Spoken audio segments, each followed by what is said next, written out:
welcome back to the Jackson Cloud. We are an online church and we'd love to have you chat with us on the Discord. So hop on over there to chat about today's episode on our continued series through Genesis.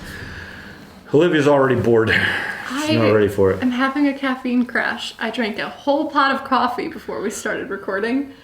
That's a lot. I haven't had coffee in a week. I had to make up for it. Also, we didn't even actually introduce ourselves as the name thing, which is really weird. I'm Jamin. I'm Casey. And I'm Olivia. Are you happy now? I think we were getting there, but then I yawned and Jamin got distracted. It's true, yeah. Well, now I really don't remember. Noah is where we are in Genesis.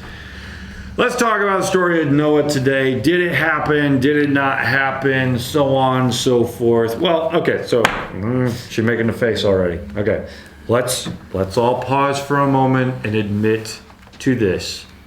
It would be hard for most human beings to imagine cramming the entire zoology of the earth into a boat. It was just a really big boat, Jamin. How? Okay. Have you ever been on a cruise ship?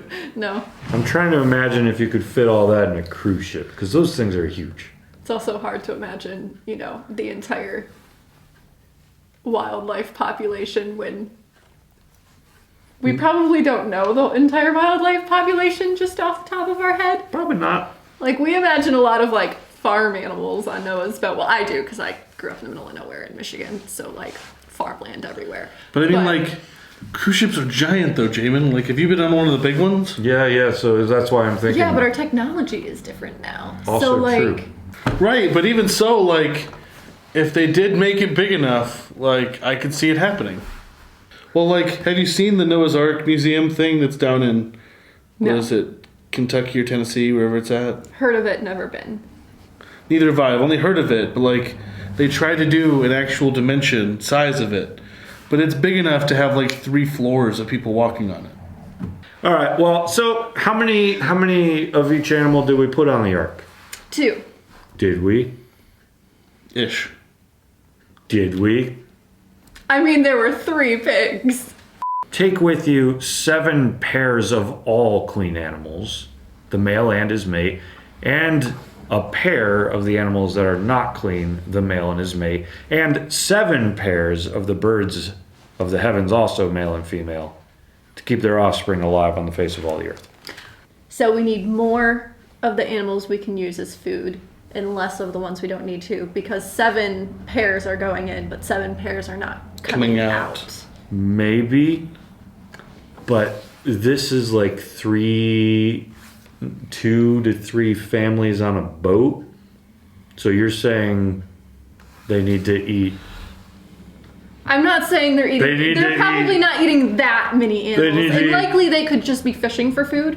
But they're on a boat, let's be honest. They might have just been fishing for food this whole time. Maybe. I'm just thinking you ever try to eat a whole pig? That's gonna last you a long time. So I'm trying to imagine, well, there are 2 or 3 of our families. God wanted us to keep 2, but we ate 6. No, because there's 14 of everything. We ate at least 12 of every animal in the time that we were on the boat. And probably not that. Well, no, here's the thing, though. They probably fed some of their leftovers to some of the animals, too, though. Right. Sure. Again, there are the other carnivores, animals that need to eat, like the tigers. Not all of them. You could split a giraffe up pretty well, probably, for a while between. Well, it would depend on how well it can be preserved, because. Is this just a comedy episode about us trying to figure? Because so here's anybody who's wanting to get down to brass tacks here, whatever that means. In the few moments that isn't brass tacks a brass knuckles joke? I don't know. Is it reference? Anyone who wants us to punch you in the face, here's the thing. We're struggling to imagine this.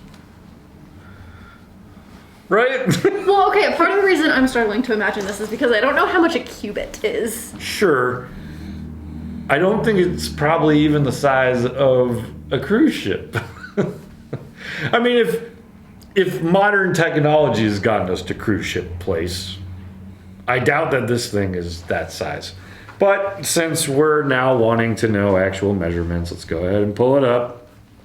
This is one of the first pictures I found on the internet, which puts it kind of in perspective. So, like, if you look, there's the size of people compared to the size of it. So you can't see this picture, pretty but it's huge. But we're all struggling to figure this out, right? Right. So there's a few things that are different for us as we're struggling to figure this out. First off, we know the world is a sphere. We know the world is huge. We know the world is much bigger than the Middle East. Right? Yeah. We know that. Yes. So we know that there's all kinds of creatures. We know of creatures Noah had no idea existed. Do you think there were penguins on the ark? No. Probably polar bears. Probably not. But at the same time, Probably wasn't even like deer that we see all the time here in North America. probably not. But when we hear the whole earth is flooded, we're thinking giant sphere went bye-bye, right? Like the whole thing is just submerged. And the entire population of 14 pairs of all clean animals migrated from the Antarctic or wherever it was to make sure it got on the ark, and the only things that missed out were the dinosaurs. And that's where everything we have today came from. Like that's a tall order when we think of the world as we know it, which is significantly bigger than the world that Noah knew. I guess the question we were trying to get at, for me, it's not did the flood happen? And there's a lot of people who think I'm like, I can't believe he's about to say it didn't happen. There's a lot of tone to this story that feels mythological, which isn't a bad thing. Like mythology teaches us stuff. So do we have to say that it necessarily happened in order for it to be like spiritually correct? I would say no. But because in a lot of ancient literature there's a story of a great flood, I would say something happened. The question for us though is like, is it the way that we think of it? When the Bible says that the whole earth was flooded, did it have to happen that way? Because for Noah, the earth was flat. You got water over here, you got water over here, you got land in the middle.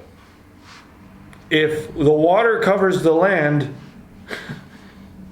the earth has been flooded, you know? He doesn't know there's also land not over here, but way over here, you know, like on the other side of the planet. He has no idea. Well, and the idea that like there was enough flood to raise it high enough to cover Mount Everest seems like too much water to begin with. Yeah, so for them, they say that the mountain peaks like were covered. That's Right. how covered the land was. So again, we are talking about like a great flood, one that is remembered. Like there's the Gilgamesh epic from other literature, which also involves giants. I think Gilgamesh was a giant. So we have the story of giants and floods going on in other kinds of literature, as God is trying to wipe out the giants in this story, in this flood, along with corrupt humanity. But the way that the Bible's trying to like picture it is like the world's been baptized. God has wiped everything out. It's gone so far as to cover, like you can't imagine someone climbing the mountain to survive if they could have even climbed it in the first place. Everything's been wiped out. And I would suggest, along with like, I think John Walton goes this route, is like the story is trying to, I was going to say embezzle, that's not the word, embellish to some extent to make a theological point. The world has been attempted to be made new. Everything that was bad has been wiped out, and we are now starting fresh. Because what follows this is a new Eden. Like, we start to redo some of the stuff from Eden when Noah touches ground again. So like the theological messaging is there, and certain parts of this that are mythological, the point is communicating spiritual truth. But there's also something that is probably very like true about it too, is that the world did go through some kind of flood. And I would say that the animals were a part of this, that there was an ark built, that animals were put on that ark, that God led them there. And I would say that was probably the animals of the area that would have died if they weren't on a boat, you know? Like, so what you're saying is you think that it was a perspective-based world flood versus a historical fact world flood. yeah. I am happy to fall somewhere in the middle, like I am with some other stories in the Bible where people are like, that just doesn't make any logical sense. I would say, like, the way that we envision it, the whole world is flooded, which I don't think scientifically has ever been, like, proved accurate. I almost think it can't, because if all the mountaintops were covered, the water would have started to have frozen by the time it gets to the peak of Mount Everest. I don't think water could cover Mount Everest. Yeah, well, do we even have enough water to cover Mount Everest? Let's say all the polar ice caps flooded. Would it cover it? We're not scientists, we don't know. But like, let's just say as average lay people, we're struggling, right? We are struggling to comprehend this story the way we see it in our culture. I would say the best middle ground you can reach is the middle ground. A flood did happen. Historically, that seems quite plausible, as other ancient people around the time wrote about their own floods. It's like a collective memory of something that did happen. And this is the biblical story of it. God provided for animals in the area. God wanted to wipe out these giants, wanted to wipe out these corrupt humanity. God wanted to start over. God wanted this new Eden. And all the theological implications and messaging are completely on point and accurate. But there probably also is a little bit of embellishment to make the theological points clear. Like, if we got to, God covered everything, but he didn't cover the mountains. So, you know, some people probably climbed those and hung up out there. Well, then the message isn't complete, right? Everyone would be like, but I bet some people climbed that mountain, hung up out there. Like, the Bible's like, no, we got that covered too, right? But likewise, we feel like we're probably missing some components of this story. Who's still around after the flood? Giants, the Nephilim. I thought we flooded everything. So we only have other conclusions that we can reach. Clearly, the Bible story that everything was wiped out, it wasn't.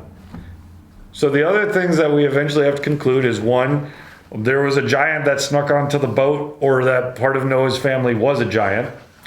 Two, giants had the ability to fly or to swim. I don't know. They're not human fully, right? Three, the sons of God sinned and had babies again after we came down from the flood, which seems like God would prevent that from happening again. Four, the giants built their own boats. So in Evan Almighty and in every other Noah story that's been told, some guy starts building a boat, and what do people do? Mock him. Mock him, laugh at him. You're an idiot. Like, God told you to build this boat. Okay. You're born, let's look at it through their eyes. Let's just imagine our own historical fiction here. I'm a giant. My dad is an angel. My angel knows that Yahweh is real. And that my angel dad has recently heard that Yahweh is going to flood the earth. Why did you just go slightly hillbilly I don't. He just does that sometimes. I do that sometimes. I know, but I'm just like... My angel dad has heard that Yahweh is going to flood the earth to judge us and wipe us out. Do you think I'm about to mock Noah?